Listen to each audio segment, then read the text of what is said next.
Sir मुझे बचपन में ना मुझे हिस्ट्री का पढ़ने का बड़ा मजा आता था। बड़ा होके पता चला कि मेरा हिस्ट्री में तो था इंटरेस्ट, पर मुझे कहानियां पढ़ना अच्छा लगता था जी। आज मुझे थोड़ा लिखने का भी शौक है, एक आध कुछ शायद फ्यूचर में चल के आप वो भी कुछ ऐसा देखें, तो मतलब मुझे शौक है लिखने का।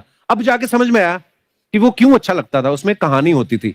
तो ये नहीं हमें पढ़ाया, हमें रट्टा मरवाते थे। तो ये जो आपका ये जो तरीका ये बहुत ही बढ़िया है। काश हमारे समय में भी ऐसा होता, यूट्यूब पे अच्छे अच्छे शिक्षक होते। हालांकि हमारे टीचर भी बहुत अच्छे थे। लेकिन इतने डिटेल में खान सर, मैंने आपके वीडियोस देखे हैं, मतलब जिस सब्जेक्ट को आप जानते भी ना हो और अगर लेक्चर देखें और सुने तो उसमें इतनी रुचि पैदा हो जाती है। बिकॉज हम सब टीचर्स के द्वारा ही पढ़ाए गए हैं और हमारे अच्छे टीचर्स भी रहे हैं, लेकिन जरूर आप में एक बहुत ही खास बात है कि आप हर सब्जेक्ट को बहुत इंटरेस्टिंग बना देते हैं। और थैंक यू। इसमें क्या है ना, टैलेंट जो है ये टीचर्स को विजुअल ट्रेनिंग कैसे देनी है, जो बताया अभी कपिल जी ने। कहानी, मैं एक छोटा प्रश्न पूछता हूँ, असैसिनेशन की स्पेलिंग किसको मालूम है? लोग बिलीव नहीं करेंगे लेकिन मुझे मालूम है। असैसिनेशन की स्पेलिंग होती है भाई एस माने गधा, गधे के ऊपर एक और गधा, एक और एस, उसके ऊपर आई मतलब मैं पूरा, और मेरे ऊपर पूरा देश नेशन, एस आई नेशन। तो ASSASSI मैं ये जितना विजुअल कर दें पढ़ाने को, जितना आसान कर दें। वो याद नहीं होता था रेडियो किसने बनाया, बोला रेडियो चल नहीं रहा, इसको मार थप्पड़ मार, कोनी मार, कोनी मार, कोनी मार, कोनी ने बनाया। याद हो गया, मार कोनी ने बनाया। जितना विजुअल कर दो।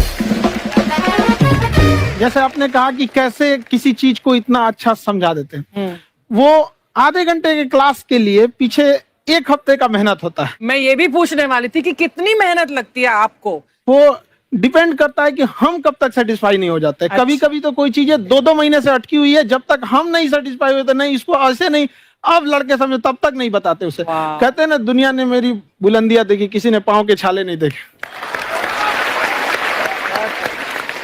क्या है ना कि हम लोग अपने स्टूडेंट लाइफ में इतना पीछे थे ना, कभी कभी अपने आप को से डर लगने लगता था, या हम कहाँ आ गए, हमारा कुछ हो सकता है कि नहीं हो सकता है यहाँ पे। तो लेकिन ना कुछ सीखने का बड़ा शौक था। हाँ। तो जैसे एक फिल्म बनाने से पहले डायरेक्टर कितने महीने की प्रैक्टिस करता, 2 साल की मेहनत के बाद एक 3 घंटे की फिल्म बनाना पड़ता है। Correct. उस तरह से थोड़ा काफी मेहनत करना पड़ता है पीछे से, तब जाके समझ में आता है। और धीरे धीरे एक्सपीरियंस होने से थोड़ा समझ में आ जाता है कि क्या, कहाँ पे कौन सा चीज डाउट आएगा वहां पे। और आपसे पढ़ाई करने का ये भी फायदा है कि ये पीट नहीं सकते ना यूट्यूब चैनल से, अंदर से निकल के थप्पड़ भी नहीं मार सकते। हमें तो पीटा इतना है ना, हम तो मतलब टीचर से सवाल नहीं पूछ सकते थे। अभी बचपन में पूछ भी लिया ना कि सर सूरज कितना दूर है, तुझे जाना है उधर है। मतलब ये नहीं कि बच्चे के साथ दोस्ती करो, उसके साथ।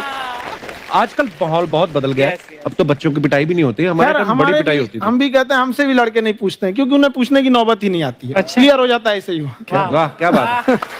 मैंने देखा है सर आपके फॉलोअर्स में रवीना टंडन भी है एक। तो जब आप आए, कितनी मुस्कुराहट आई खान साहब आपकी। तो जब कभी आप कोई नया वीडियो डालते हैं तो आप उनको पर्सनली मैसेज करते हैं कि किसी अरे, चीज पे अरे। डाउट हो तो कॉल मी एनी टाइम, ऐसा करते हैं आप? अच्छा, विवेक सर के बारे में हमने सुना है कि किसी को बिजनेस रिलेटेड प्रॉब्लम हो तो 5 सेकंड के अंदर जवाब दे देते हैं। जब भाभी जी आपको तैयार होने के बाद पूछती मैं कैसी लग रही हूँ, 5 सेकंड में जवाब दे पाते हैं आप? देखिए, इसमें तो सभी लोग पीड़ित हैं, और हर जगह, हर घर में ये जरूर सुना होगा सबने कि बच्चों के चक्कर में तुम्हारे साथ रह रही है, वरना तुमको तो कब का छोड़ के चली गई होती। ये बड़ी कॉमन बात है। So right. परमीत सर बोलते हैं आपको ऐसा? आप तो कभी नहीं बोलती होंगी।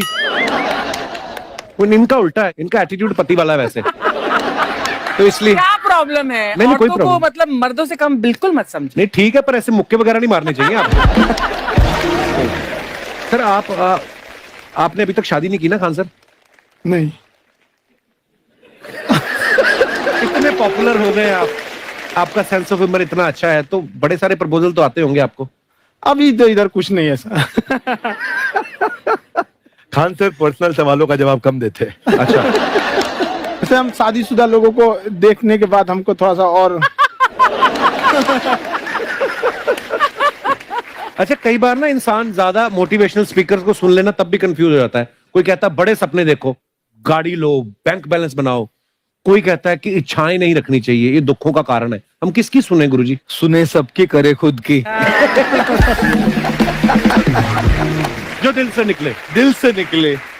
क्योंकि जो सुनते हैं हम कई बार सुनते हैं और उसको खुद की प्रोसेसिंग करते ही नहीं है, और जब दूसरों की बातें सुनकर बिना प्रोसेस करके फॉलो करने लगते हैं, उसी को तो हम अंधश्रद्धा कहते हैं। बिल्कुल। उसको प्रोसेस करें, अपने दिल से जो रेजोनेट होता है उसको सोचे और फिर करें। मम्मी सुना, मेरी मम्मी के आगे डॉक्टर फेल है। मम्मी की जो सहेली ऑन द स्पॉट इसके साथ बैठी है, हाँ। और इनको अगर कोई प्रॉब्लम है, फॉर एग्जाम्पल कोई शुगर की प्रॉब्लम है, तो उन्होंने जो बोल दिया वो अंतिम सत्य है। ले मैनू फलानी कहती है, ऐ खाड़ो तो ऐ हो जाता है। ये सवाल मैंने आपके लिए पूछा था। I want to ask Khan sir कि आपका एक एपिसोड था ट्रेन के बारे में, कि ट्रेन में ऐसा क्यों होता है, शुरुआत में ऐसा हुआ था, ये यहाँ पर बोगी के लिए ये कनेक्शन, तो ये सोर्स क्या होते हैं आपके, कहाँ से आपसे ढूंढ सुन के लेंगी, लाते उसके हैं? बाद खुद का चैनल शुरू करेंगी। कुछ चीजें तो ऐसे डायरेक्टली मिल सकती हैं, हाँ। और नहीं तो वहाँ ऑन द स्पॉट जाके वहाँ पे पूछ लेते, जो वर्कर होते हैं ना, उन लोग को ज्यादा आइडिया रहता है उन लोग से, वो पूछ लेते हैं कि ये कैसे काम करता है, तो ज्यादा ऑन कोशिश करते हैं कि हम किसी चीज को खुद से अगर जाने रहेंगे तो ज्यादा अच्छे से डिलीवर कर सकते हैं। तो कई बार वहाँ यार्ड वगैरह में भी चले जाते हैं पता करने के लिए। लेकिन बहुत इंटरेस्टिंग था। हवाई जहाज पर भी बनाइए। आप कहती हैं तो एक उस पर ही बना ही देंगे। बहुत शुक्रिया। जी। अच्छा सर, कई बार ना माँ बाप भी, जो मैं ये कहूंगा कि उनकी गलती होती है कि अगर बच्चा आपका 4-5 साल का है, आप शुरू से उसके मन में डालना शुरू कर देते हो कि ये तो इंजीनियर बनेगा। हो सकता है बाप इंजीनियर हो, वो चाहता है कि जरूरी तो नहीं है। अब मेरे पिताजी पुलिस में थे जी, मेरे मामा सब आर्मी में थे, मैं अकेला इस फील्ड में निकला है, मुझे ये चीज अट्रैक्ट करती थी। ये कहाँ तक सही है सर?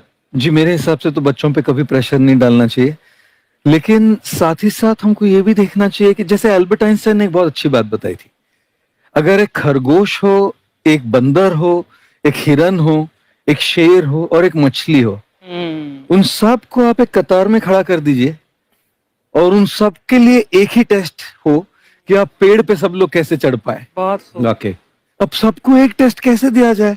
मछली तो आत्महत्या कर लेगी सोच के कि मैं तो कोई पास ही नहीं होंगी, ये मछली कैसे पेड़ पे चढ़ेगी? राइट। लेकिन कई बार ऐसे हो गया ना कि एजुकेशन सिस्टम ऐसी बनी है कि बस ग्रेड्स हो गए, सब्जेक्ट्स पढ़ने हैं, Right. जो भी किया है, और वो भी जरूरी है, लेकिन वो करते करते बच्चों की जो इंटरेस्ट है, बच्चों की जो पैशन है, उसमें उनको एनकरेज करना बहुत ज्यादा जरूरी है। एक पिताजी एक बार अपने बेटे को ऐसा चाटा मारे जोर से, तो पड़ोसी ने पूछा क्यों मार रहे जी? बोला कल रिजल्ट है इसका। कल रिजल्ट? तो बोले रिजल्ट कल है ना साहब, तो आज क्यों मारने? कल बाहर गाँव जा रहा हूँ, कल का काम आज निपट के करता हूं। कहने का मतलब ये है कि आप देखिएगा कि अगर आप बच्चों को अपने कॉम्पिटेंस के हिसाब से नहीं देंगे तो ये चाटे ही खाते रहने पड़ेंगे, फेल ही होते रहेंगे। बहुत खूब। ओके। अच्छा, विवेक सर का एक कहना है कि बच्चों का अगर 95% से ज्यादा मार्क्स आते हैं वो भी खतरनाक होते हैं।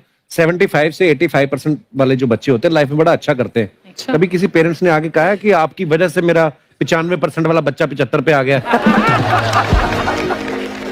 बेसिकली 95%, देखिए स्कूल में जो पढ़ाई हो रही है, जो बताया, वो classroom based conceptual theoretical approach है, और उसमें बच्चे को क्या चाहिए, एक कॉन्सेप्ट होता है कि जिस सब्जेक्ट में 10 में से 3 आ रहे हैं उस पर फोकस करने की जगह वहां फोकस करो जिसमें 10 में से 7 आ रहे हैं, ताकि उसका सुपर स्पेशलिस्ट बने।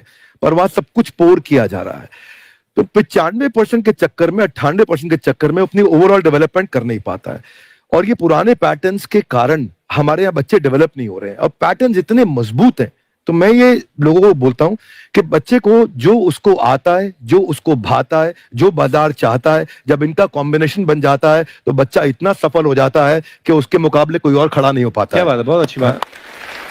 मैं देखो, ये पुराने बिलीफ तोड़ने जरूरी है। आप जानते, अब मैंने सुना कि आपको कोई धमकी वमकी, किसी हमला भी हुआ आपके ऊपर? क्या हुआ था? वो बम मार दिया था सर।